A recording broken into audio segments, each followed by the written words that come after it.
Raila can still vie if he decides to vie. Or do you think he can't vie? How? What do you mean how? He can still vie. After winning the AU seat, There's do you no say that problem. Raila can come back and vie? With the AU seat is 4 years. He can decide to resign and come back to vie. And he doesn't even need to give explanations. He can decide to resign. Who do you think that is the main competitor who can compete with the president himself right now? Kalonzo Musyoka. Why? Because if I look at the hierarchy of politicians we have, What about Morara Kebaso? Kebaso cannot. Those are passing clouds. What can you say about that? What I can The say- chances of Raila winning the AU seat. What I can say is, and I'm not speaking as a Nigerian. I'm also very Kenyan. I'm also very Kenyan. Even there's something that happened. Sorry, Yes. there's something that happened. You know very well that Cyril Ramaphosa Yes. is a very good friend of Raila Amolo Odinga. He said that he's going to support the SAD. Yes. What can you say about that? See, politics is politics, and politics changes. Okay, what I'm displeased with is the nature in which we have been taking our campaigns. We began very well. Remember when the president and Baba went to China? Yeah. All was well, mingling with the president, with other presidents. Yeah. That was way, way good politically, you see. But I think because of the impeachment process,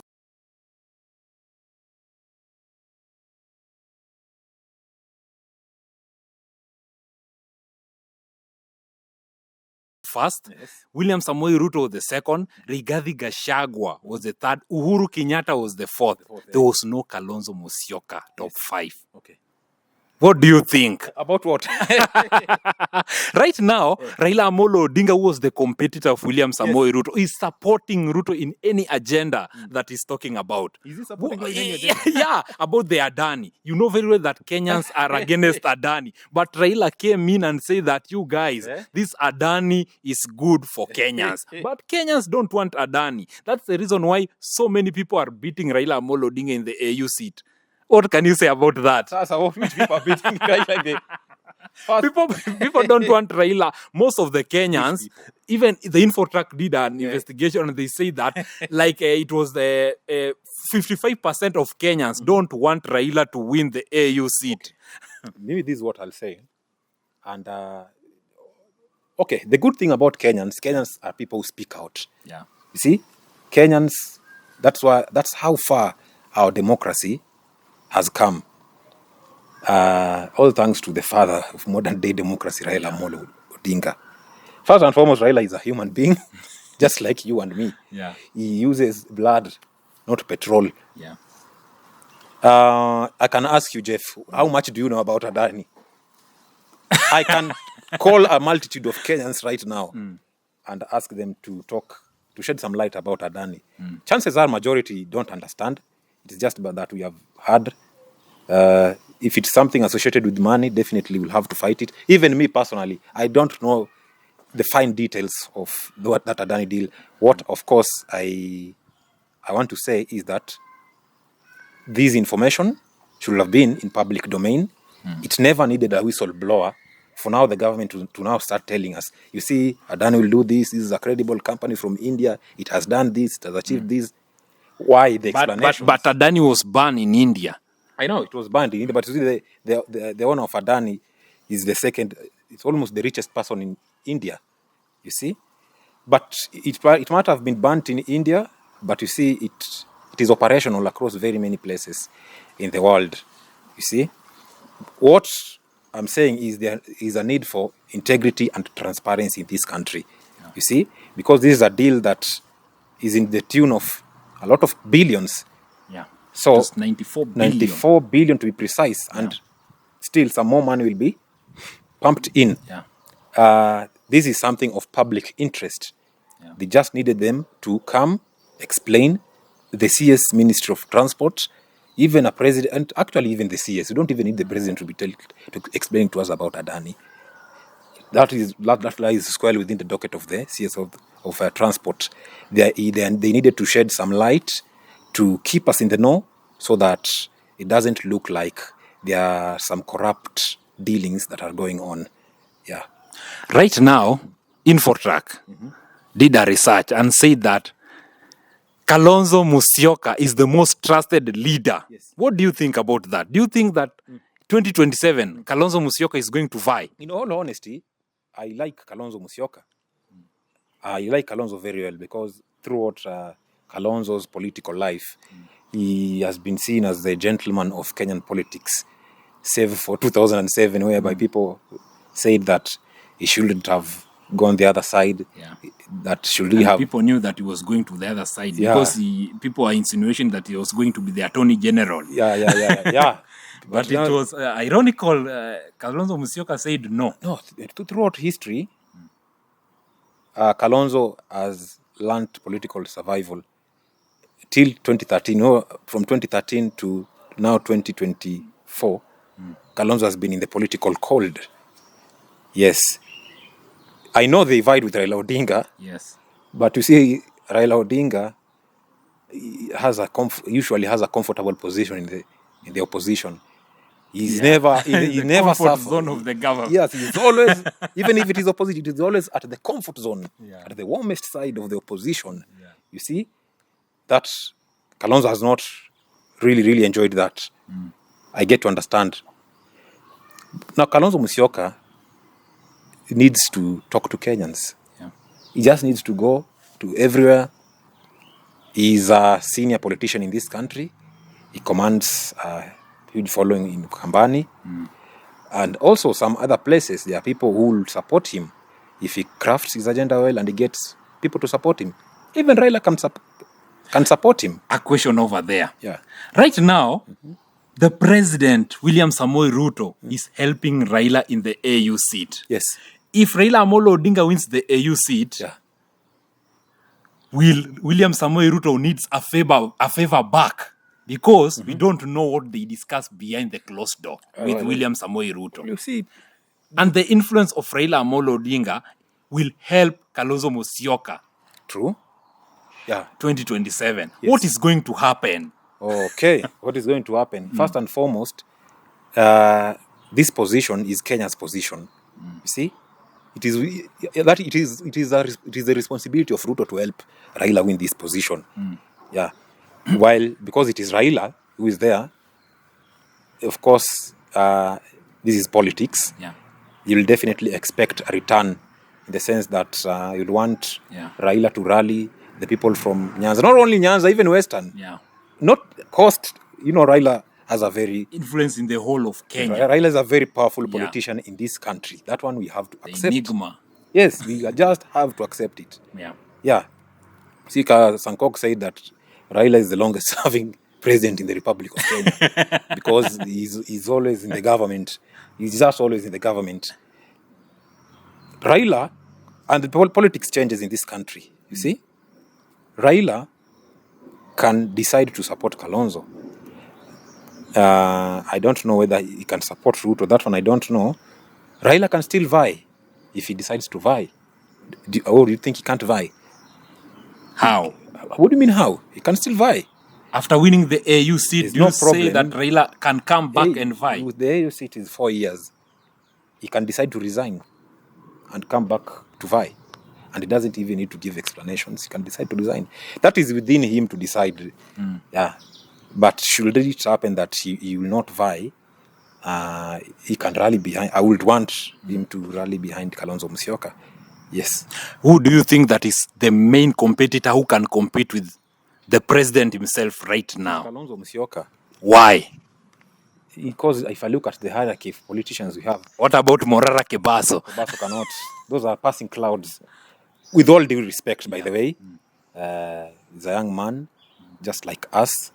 And I like the energy, vigor that he came with.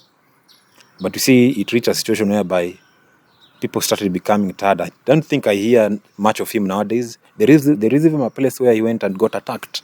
In Narok. Since then, I've not heard much about him. The drive that he was doing was good. But you see, what Morara Kebaso is doing is not civic education. That is political activism, which is very, very good.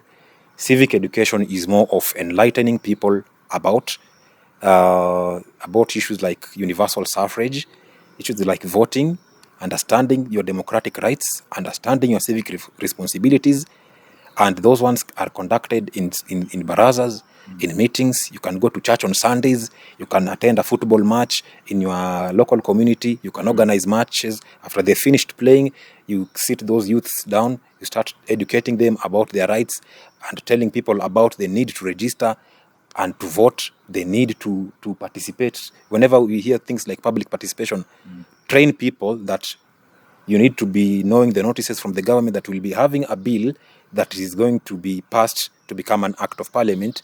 But in this process, the process that we are in now is public participation. Tell people about sensitize them about such things. Now that is civic education.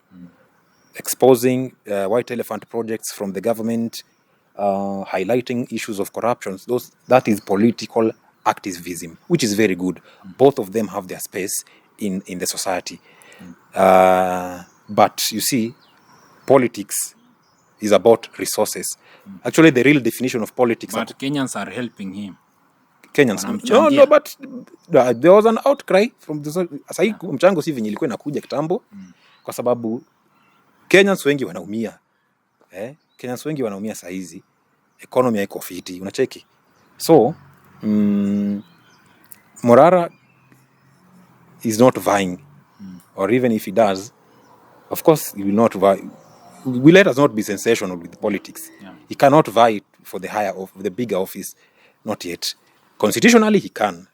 But that one, not yet. Everything has a process. You see, like I tell you, I don't discuss politics in a sensational manner to please anybody. I just say what I see and I highlight the facts as how I've... What position do you think that he should start with? Member of Parliament. Yeah, Member of Parliament. He seems like somebody who can represent very well. He knows how to articulate issues, and then he has a lot of facts, and then he has a high intellectual acumen. Yes. Kalonzo Musyoka versus William Samoei Ruto. Mm-hmm. What do you think about that? Yeah, what can make Kalonzo win the election? No, Kalonzo should roll up his sleeves. Look for allies who are going to help him win the presidency. Go to areas perceived to be strongholds of particular politicians.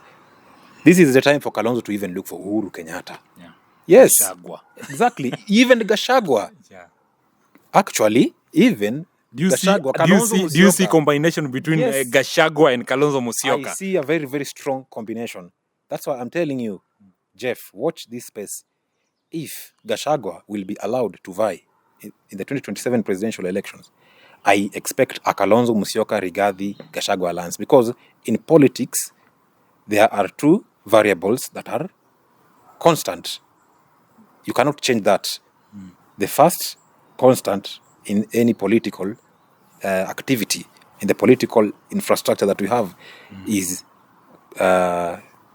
interest. Yeah.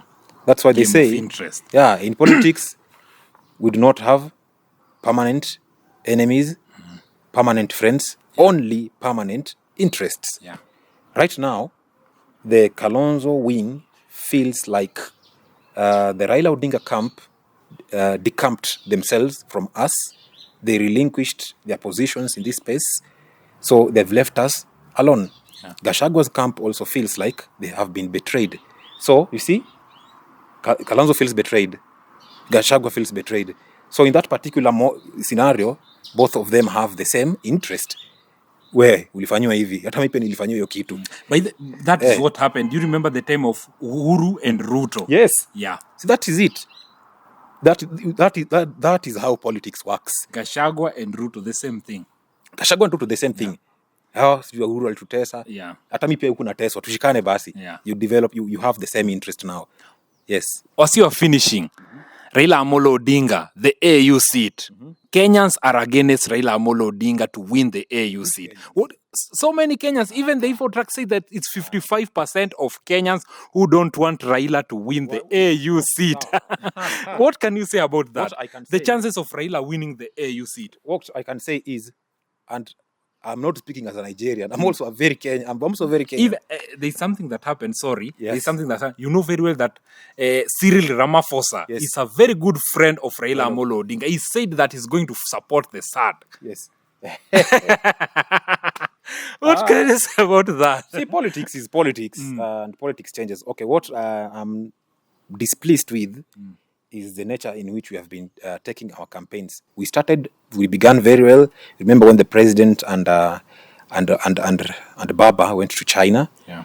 All was well, mingling with the president, with other presidents. Yeah. That was way, way good politically, you see. But I think because of the impeachment process of the deputy president, it kind of derailed or we deviated from the focus of campaigns. So I think because we now have like 2 months or 3 months remaining, we really need to pull up our socks with these campaigns. And the issue of 55, it is good. Kenyans are people who open up. Yeah. If a Kenyan is aggrieved, they will say. Kenyans are known to be loud. Yeah. That's why even on Twitter, on social media spaces, we are usually very loud when it comes to discussing issues. That one I really, really appreciate about our country. But what I can ask is, me as a Kenyan, me as Damon, Raila winning if Raila loses the position, what do I gain? There's nothing that I will gain. What about if he wins? If he wins, I see it as a win for Kenya. How? It positions us geographically better, you see? You know very well the AU has a lot of responsibilities that benefit African countries. And if he goes to the AU, it doesn't mean that he's going to only assist Kenya. Actually, it doesn't even need to assist Kenya, but it maps out Kenya's name internationally as a good place, even for investment, such that if we can donate our leaders to serve the entire continent, it shows how many African countries believe in Kenya. That in a way places us at the top level globally, and it can attract huge investment in this country.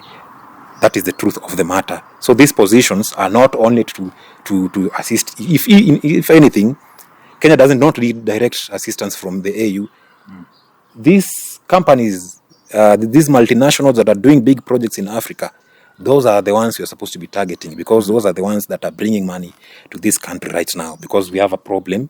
The economy is not good, so we need a lot of money here right now. Yes. Okay, as you are finishing, what can you tell Kenyans outside there? Kenyans in the diaspora? Yeah, Kenyans outside there, the advice that you can give them about this political scene, on how this politics is yani this government is using politics to kutuchanganya.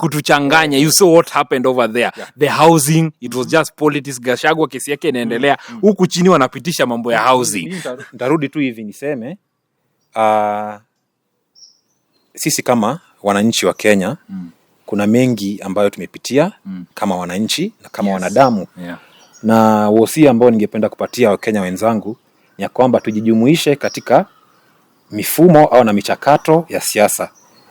Tujue tuna haki zilizowekwa katika katiba yetu ya Kenya, na ni vyema tukifanya majukumu yetu, tuwe watu ambao wanajijukumu kufanya mambo ambayo tumeambiwa tufanye na katiba.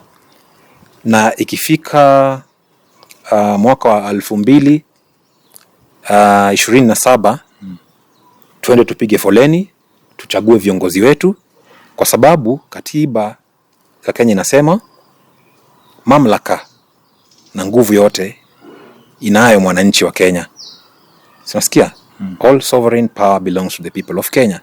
Kwa hivyo ni wito kwa Wakenya wenzangu, tukomboe nchi yetu, tusiwe watu ambao wanapenda kulia na kulalamika kila mara. Tuwe watu ambao wanaamini katiba yetu, na tuwe watu ambao wanafuata sheria, na Mungu ataibariki nchi yetu.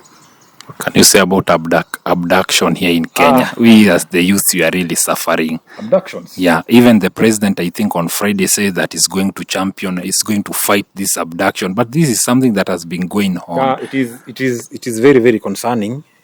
You know, back there in the village, we lost a very senior person. Like, it was sad to see that Maverick Aoko was found in the border of Tanzania and Kenya. Unconscious. Unconscious in hospital. It is very, very bad. That is an abuse and an attack to the democratic space, the democracy that we enjoy in this country. Freedom of speech is in the constitution. If you are aggrieved by what somebody is saying about you, we have mechanisms for addressing that.